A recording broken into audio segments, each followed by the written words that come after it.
السلام علیکم ورحمۃ اللہ وبرکاتہ۔ الحمدللہ رب العالمین والعاقبۃ للمتقین والصلاۃ والسلام علی اشرف الانبیاء والمرسلین نبینا و رسولنا و حبیبنا و امامنا محمد وعلی آلہ واصحابہ اجمعین، اما بعد۔ قال اللہ تعالیٰ فی القرآن الکریم ولا تباشروہن وانتم عاکفون فی المساجد وعن عائشہ رضی اللہ تعالیٰ عنہا قالت کانا یعتکف فی العشر الاواخر من رمضان حتی توفاہ اللہ۔ قابل احترام بھائیوں، دوستوں، بزرگوں، یہ اللہ تعالیٰ کا ہم پر بہت بڑا احسان ہے کہ اس نے ہمیں ایک دفعہ پھر رمضان مبارک کا بابرکت مہینہ نصیب فرمایا۔ ہمارے کتنے ہی رشتہ دار، عزیز و اقارب، دوست، احباب جو پچھلے رمضان مبارک میں موجود تھے لیکن یہ اس رمضان مبارک میں نہیں ہیں، اللہ تعالیٰ ان کی مغفرت فرمائے۔ تو ہمیں چاہیے کہ ہم اس سے زیادہ فائدہ اٹھائیں۔ رمضان مبارک کا ایک عشرہ مکمل طور پہ گزر چکا ہے اور دوسرا گزر رہا ہے اور تیسرا عشرہ آگے آنے والا ہے۔ اس عشرے کے اندر ایک اہم ترین عبادت سر انجام دی جاتی ہے، اور جس مسلمان کو بھی اس کا موقع ملے اسے چاہیے کہ وہ اس کا اہتمام کرے، اور وہ اعتکاف ہے۔ اعتکاف کے معنی کیا ہیں؟ اعتکاف کے لغوی معنی ہے اپنے آپ کو کسی ایک جگہ پر پابند بنا لینا، وہاں بیٹھ جانا اور اپنے آپ کو اس جگہ میں روک دینا۔ اس کو یعنی اعتکاف کہتے ہیں لغوی معنوں، اور شرعی معنوں میں یہ ہے کہ وہ مسلمان جو عاقل ہو اور شعور کی عمر کو کم از کم پہنچ چکا ہو، وہ اپنے آپ کو مسجد کے اندر یعنی اپنے آپ کو پابند کر لے کہ وہ مسجد میں رہے گا اللہ تعالیٰ کی عبادت کے لیے، اللہ تعالیٰ سے تعلق قائم کرنے کے لیے، اور دنیاوی جو عام امور ہیں ان سے کٹ کر وہ اپنے آپ کو مسجد کے اندر پابند کر دے گا، تو اس کو اعتکاف کہتے ہیں۔ اس کا جو ایک ٹائم عام طور پہ نبی اکرم صلی اللہ علیہ وآلہ وسلم نے گزارا ہے وہ رمضان مبارک کا آخری عشرہ ہے۔ ویسے کسی نظر وغیرہ کا اعتکاف ہو تو اس کے لیے رمضان بھی شرط نہیں ہے، 10 دن بھی شرط نہیں ہے،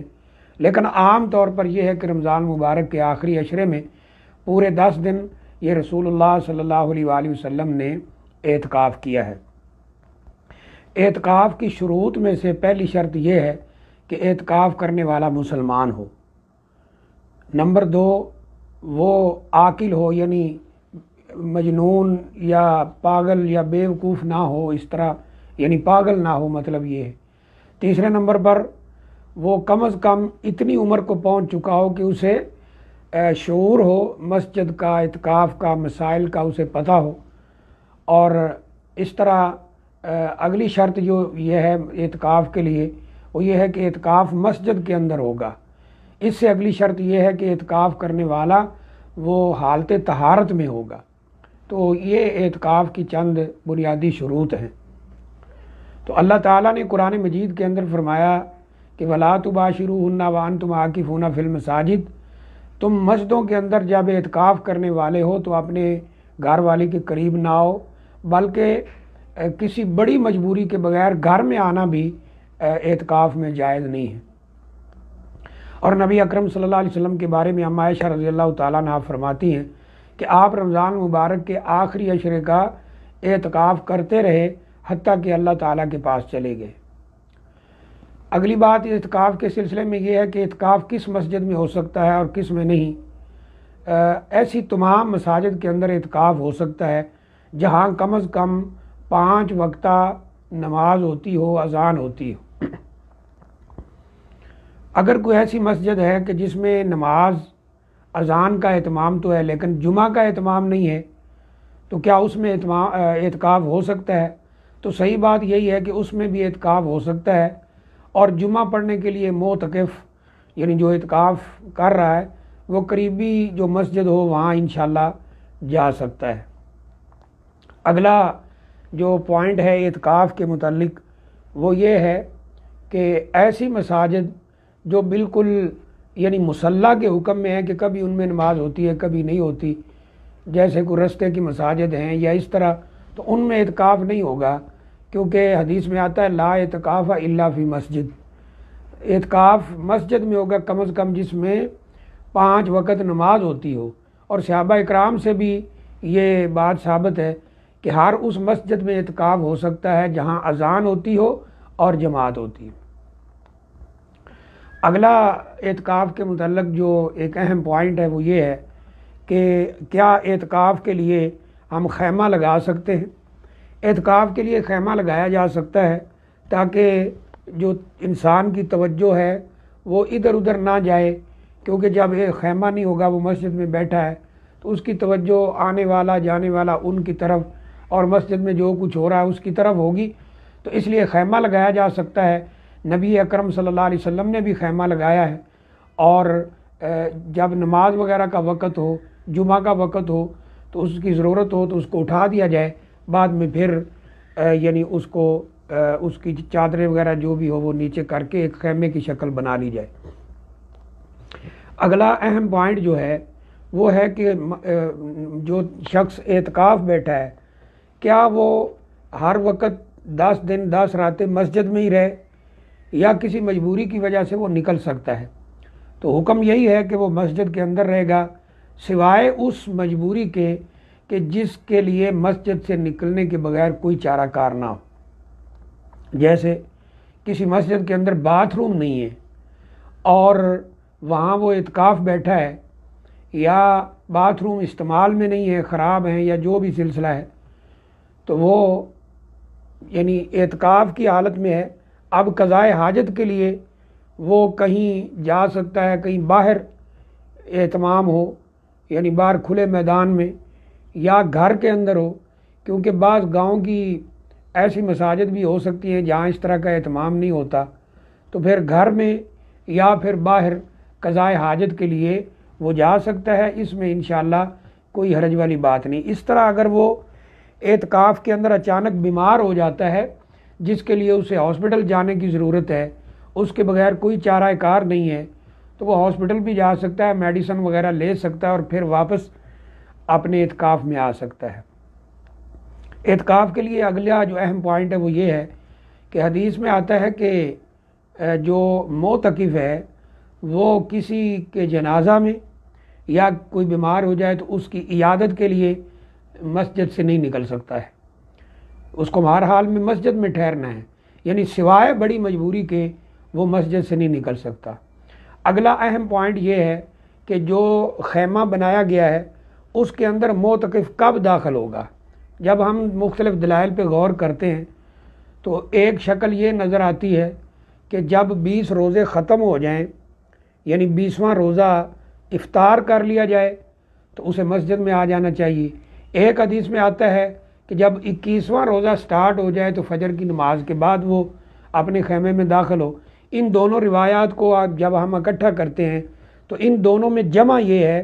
کہ معتکف 20واں روزہ افطار کر کے مغرب کے وقت یا زیادہ سے زیادہ عشاء کے وقت وہ مسجد کے اندر آ جائے، لیکن اپنے خیمے کے اندر داخل نہ ہو، وہ رات مسجد میں گزارے، کیونکہ 21ویں رات ہے، یہ طاق رات ہے، اور رسول اللہ صلی اللہ علیہ وسلم فرماتے ہیں کہ تحروا لیلۃ القدر فی العشر الاواخر، کہ آخری عشرے میں لیلۃ القدر کو تلاش کرو۔ ایک میں ہے کہ طاق راتوں میں تلاش کرو، تو یہ طاق راتوں میں سے پہلی رات ہے، لہذا اسے مسجد کے اندر گزارنی چاہیے، اور جب 21واں روزہ وہ رکھ لے تو اس کے بعد فجر کی نماز ادا کرنے کے بعد وہ اپنے خیمے کے اندر داخل ہو جائے۔ یہ صحیح ترین طریقہ ہے۔ اس سے اگلا پوائنٹ اعتکاف کے متعلق وہ یہ ہے کہ عورت کہاں پہ اعتکاف کر سکتی ہے۔ صحیح بات یہ ہے کہ عورت کا اعتکاف بھی مسجد کے اندر ہوگا، کیونکہ ازواج مطہرات صحابیات ان سے ثابت ہے کہ وہ مسجد کے اندر اعتکاف کرتی تھیں، اور اللہ نے بھی قرآن مجید میں فرمایا وَأَنْتُمْ عَاكِفُونَ فِي الْمَسَاجِدِ، تم مسجدوں میں اعتکاف کرنے والے ہو، اور نبی صلی اللہ علیہ وسلم نے بھی پوری زندگی مسجد میں اعتکاف کیا، صحابہ اکرام نے بھی مسجد میں اعتکاف کیا ہے۔ تو عورت کو اعتکاف اگر کرنا ہے تو مسجد کے اندر کرنا ہوگا، لیکن اس کے لیے لازمی شرط یہ ہے کہ وہ اپنے محرم یعنی اپنے خامند یا جو بھی محرم ہے اس سے اجازت لے، مسجد کے اندر الگ سے ان کا انتظام کیا گیا ہو عورتوں کا، اور کسی قسم کا فتنہ خرابی کا خطرہ نہ ہو تو عورت اعتکاف مسجد کے اندر بیٹھ سکتی ہے، جیسے مثال کے طور پہ مسجد کے اوپر والا پورشن بنایا گیا ہو یا مسجد کے ساتھ کوئی دوسری خواتین کی مسجد بنائی گئی ہو، ایسی تمام جگہوں کے اوپر عورت اعتکاف کر سکتی ہے۔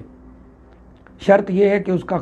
محرم، وہ خامد ہو، باپ ہو، اس کو اجازت دے، کسی قسم کے فتنے کا خطرہ نہ ہو، تمام شرعی حدود جو ہیں ان کو سامنے رکھ کر عورت اعتکاف کرے تو انشاءاللہ اس کے اندر جو کسی قسم کا کوئی شک شبہ نہیں ہے، عورت مسجد کے اندر اعتکاف ہی کرے گی۔ بعض ہمارے بھائی کہتے ہیں وہ گھر کے اندر اعتکاف کرے گی، گھر کے اندر اعتکاف کرنے کی کوئی دلیل ہمارے علم میں تو نہیں ہے۔ بعض لوگ یہ کہہ دیتے ہیں کہ گھر کے اندر ایک مسجد بنا لے، وہاں وہ صرف نماز پڑھے، عبادت کرے، اب وہ مسجد کے حکم میں آ گئی اور وہاں اعتکاف کر سکتی ہے، لیکن اس کی بھی کوئی دلیل نہیں ہے۔ عورت کا اعتکاف بھی مسجد کے اندر ہوگا۔ اعتکاف کے متعلق ایک اہم پوائنٹ یہ ہے، رسول اللہ صلی اللہ علیہ وسلم کا واضح فرمان ہے، لا رہبانیت فی الاسلام، اسلام میں رہبانیت نہیں ہے، یعنی دنیا کی جو آسائشیں ہیں، دنیا کی ضروریات ہیں، ان سے منہ موڑ کر جنگلوں میں نکل جانا، یہ اسلام کے اندر نہیں ہے۔ جیسے عیسائیت کے اندر رہبانیت ہے کہ عیسائی پوپ پادری نکاح نہیں کر سکتے اور ان پہ اس طرح کی کئی پابندیاں ہیں۔ فرمایا میرے دین میں، اسلام میں ایسا کچھ نہیں ہے۔ اگر میرے دین میں کوئی ایسی شکل نظر آتی ہے جس کو رہبانیت کا تصور کیا جا سکے تو فرمایا وہ اعتکاف ہے، کیونکہ اعتکاف کے اندر انسان اللہ تعالیٰ کے ساتھ اپنا تعلق مضبوط کرتا ہے، دنیاوی امور جو ہیں، ضروریات جو ہیں، ان سے وہ بالکل کٹ جاتا ہے اور ساری دنیا کی آلائشیں، دنیا کے کام، دنیا کی مصروفیات، ان سے اپنے آپ کو فارغ کر کے 10 دن کے لیے وہ اللہ تعالیٰ کے حضور اکیلا ہو کر بیٹھتا ہے، اور یہ بہترین شکل ہے۔ آج کل یہ جو بیماری پھیلی ہے کرونا، اس میں وہ کہتے ہیں جی اپنے آپ کو الگ تھلگ کر لو، کرنٹائن کر لو، تو اعتکاف اس کی سب سے بہترین شکل ہے کہ انسان اعتکاف بیٹھے، دنیا سے الگ تھلگ ہو کر اپنے مالک کائنات کے ساتھ، رب کائنات کے ساتھ، اپنے مالک کے ساتھ اپنا تعلق جو ہے وہ مضبوط کرے۔ تو یہ ایک بہترین چانس بھی ہے، اور وہ اللہ تعالیٰ سے دعائیں بھی کرے کہ اللہ اس وبا کو ختم کرے، اپنے لیے، اپنے ماں باپ کے لیے، حرمین شریفین کی حفاظت کے لیے، مسلمانوں کی حفاظت کے لیے، مسلمان ملکوں کی حفاظت کے لیے وہ دعا کرتا رہے۔ تو یہ اعتکاف کے چند مسائل ہیں۔ اللہ تعالیٰ سے دعا ہے کہ اللہ تعالیٰ ہمیں ان باتوں پر غور کرنے کی اور ان پر عمل کرنے کی توفیق عطا فرمائے۔ السلام علیکم ورحمۃ اللہ وبرکاتہ۔